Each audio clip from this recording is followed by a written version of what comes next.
Now, from the Columbia Basin, your local news source, this is iFIBER 1 News, presented in high definition. The #1 source for real-time local news, local sports headlines, and our very own Weather Center forecast covering the entire Columbia Basin. With your iFIBER 1 News team, reporting news in real time as it's happening.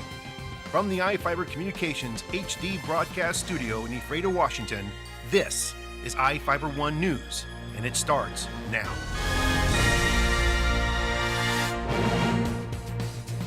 Welcome to iFIBER 1 News. I'm Sarah Brewer reporting news from around the Columbia Basin for Thursday, September 26th. Tonight, we report on how a Bremerton man faces vehicular assault charges and how Moses Lake received recognition for running their wastewater plants.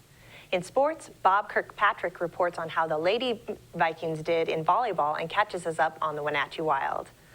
Our spotlight story tonight is about people turning raw material into sewing projects. And we have the latest weather forecast for the Columbia Basin from the iFIBER 1 Weather Center. Our top story tonight, a 23-year-old man was allegedly driving drunk when his car collided with another car, leaving 3 people injured. Grant County prosecutors recently filed charges of 2 counts of vehicular assault against Bremerton resident Adalberto Raimundo for a May collision near Mattawa. Raimundo allegedly drank 8 or 9 beers before the collision, finishing the last one about 2 hours before he and a passenger got into Raimundo's 1993 Honda Accord. They were driving north in the southbound lane of Road S Southwest near Mattawa when Raimundo reportedly hit a 1997 Dodge Stratus head-on. Raimundo and his passenger suffered injuries in the collision. Police claim Raimundo's blood alcohol level was 0.17 when it was tested after the collision. Moses Lake is doing a good job treating its sewage. State Department of Ecology Compliance Officer Michael Hett presented the operators of the city's 2 wastewater treatment plants awards for complying with the terms of their licenses. The Larson Wastewater Treatment Plant on Randolph Road and the Dunes Wastewater Treatment Plant on Road K Southeast serve about 23,000 people and process more than 5 million gallons a day.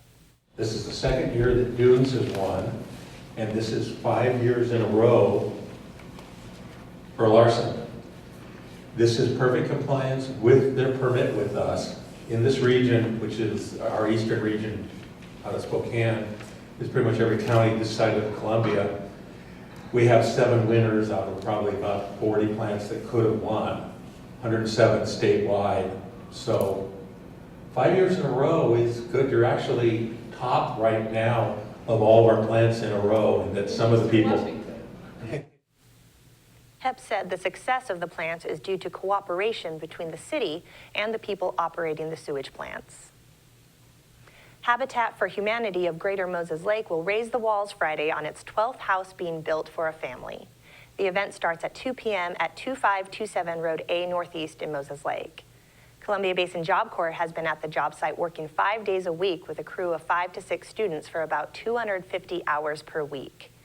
Habitat for Humanity building manager Terry Hall says Job Corps are hardworking students and do a very professional job.